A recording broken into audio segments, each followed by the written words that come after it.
Hey, Jules Plus Vegan, and as always, welcome to my channel. And for those of you who are new, I know you can benefit. So people, I had COVID for much of December.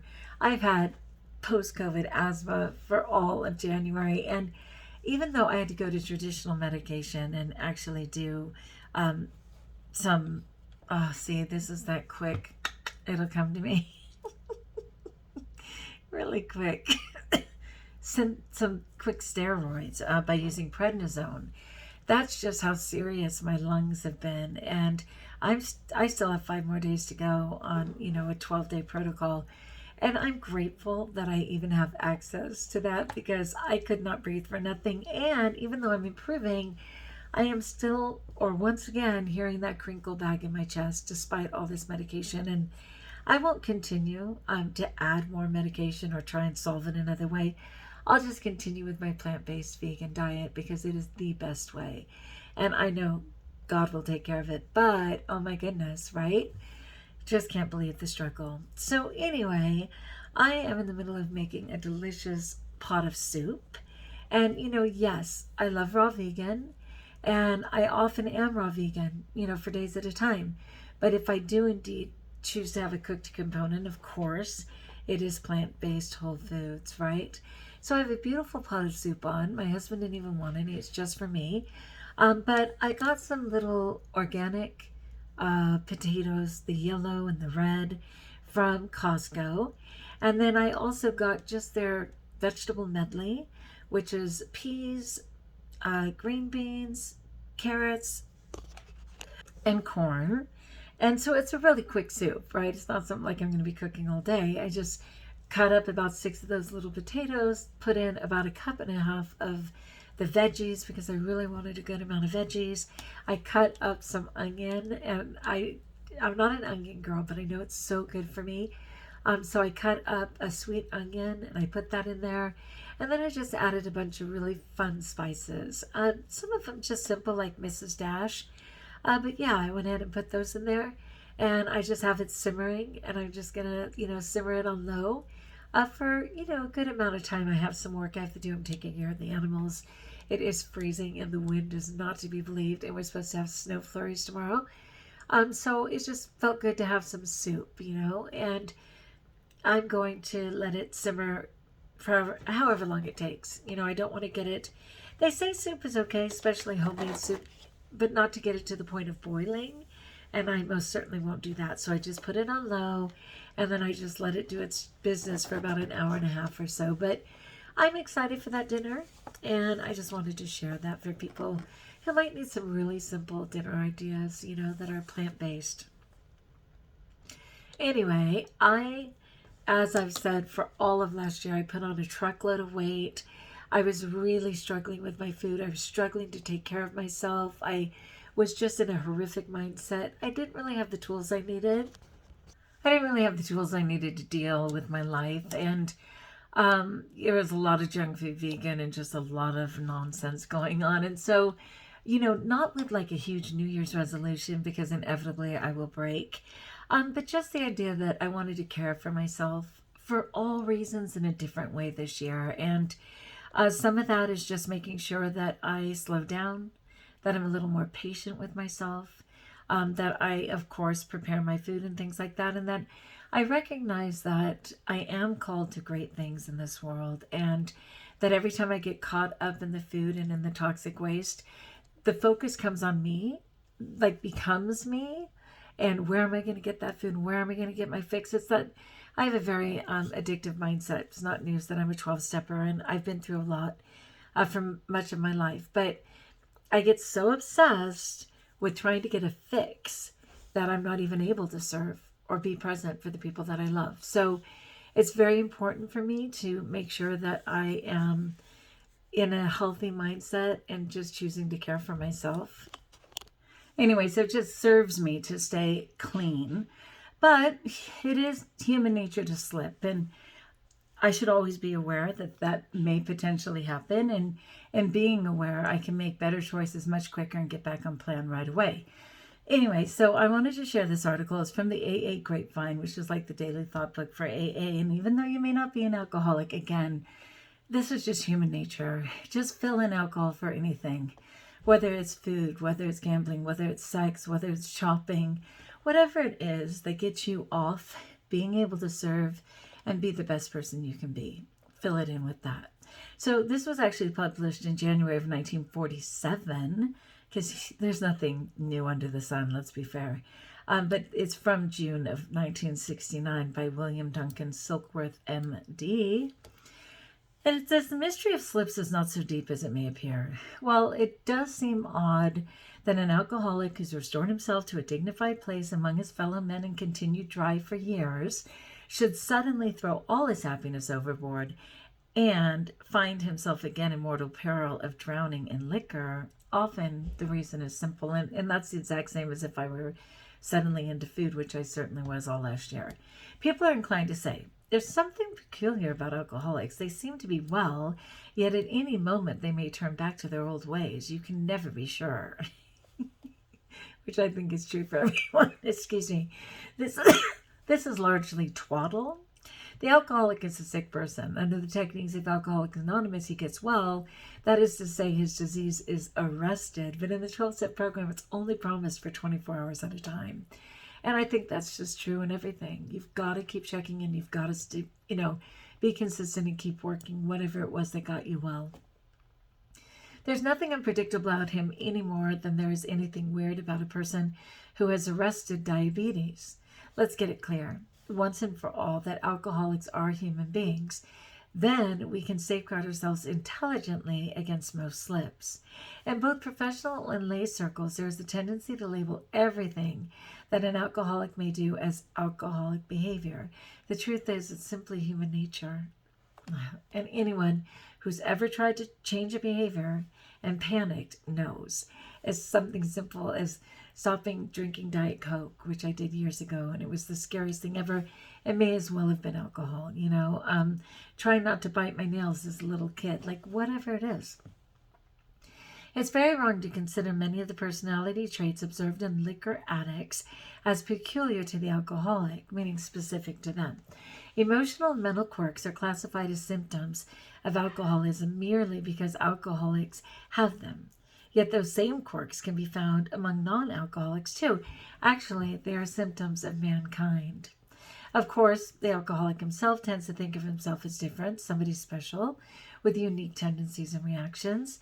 Many psychiatrists, doctors, and therapists carry the same idea to extremes in their analyses and treatment of alcoholics. Sometimes they make a complicated mystery of a condition which is found in all human beings, whether they drink whiskey or buttermilk, or bite their nails, or overspend money, or whatever. To be sure, alcoholism, like every other disease, does manifest itself in some unique ways. It does have a number of baffling peculiarities which differ from those of all other diseases. At the same time, many of the symptoms and much of the behavior of alcoholism are closely paralleled and even duplicated in other diseases. The slip is a relapse.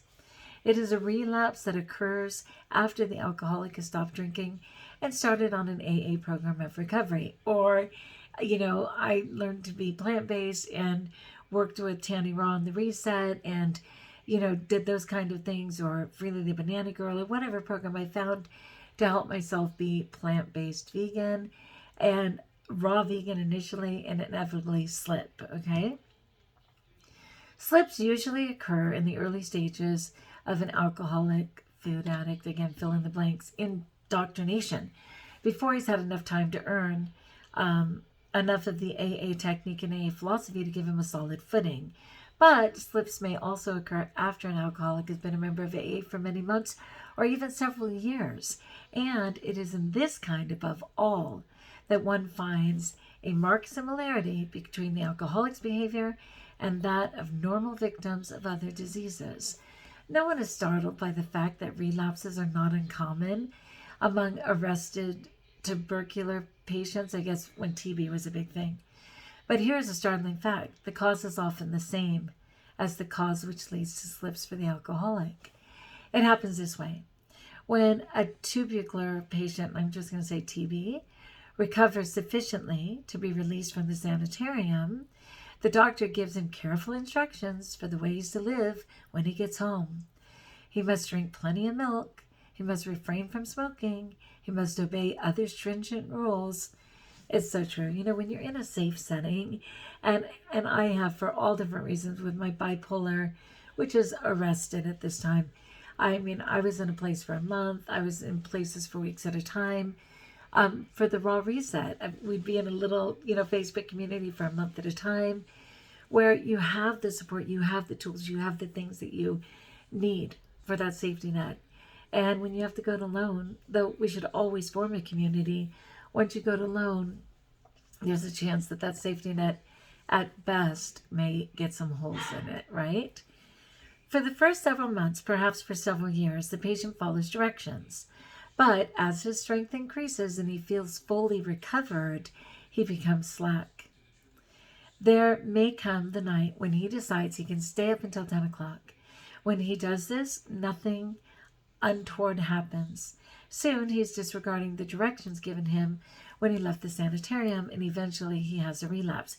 Yeah, when you decide to introduce trigger foods and think, well, I haven't had them for a while, I'm in such a better place, I can handle it, and then chemically your body freaks and you're right back down to step one. I mean, by you I mean me, of course. The same tragedy can be found in cardiac cases. After the heart attack, the patient is put on a strict rest schedule. Frightened, he naturally follows directions obediently for a long time. He too goes to bed early, avoids exercise such as walking upstairs, quits smoking, and leads a Spartan life. Eventually, though, there comes a day, after he's been feeling good for months or several years, when he feels he has regained his strength and has also recovered from his fight. If the elevator is out of repair one day, he walks up 3 flights of stairs, or he decides to go to a party, or do just a little smoking, or take a cocktail or two.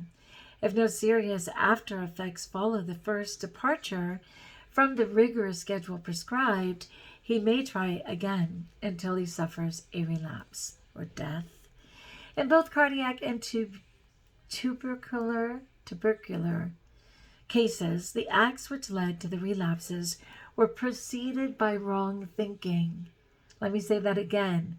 The acts which led to relapses were happened first, by wrong thinking. The patient in each case rationalized himself out of a sense of his own perilous reality. He deliberately turned away from his knowledge of the fact that he'd been the victim of a serious disease. He grew overconfident. He decided he didn't have to follow directions. Now, that's precisely what happens with the alcoholic. The arrested alcoholic, or the alcoholic in AA who has a slip, obviously he decides to take a drink again sometime before he actually takes it. He starts thinking wrong before he actually embarks on the course that leads to a slip. I do this all the time.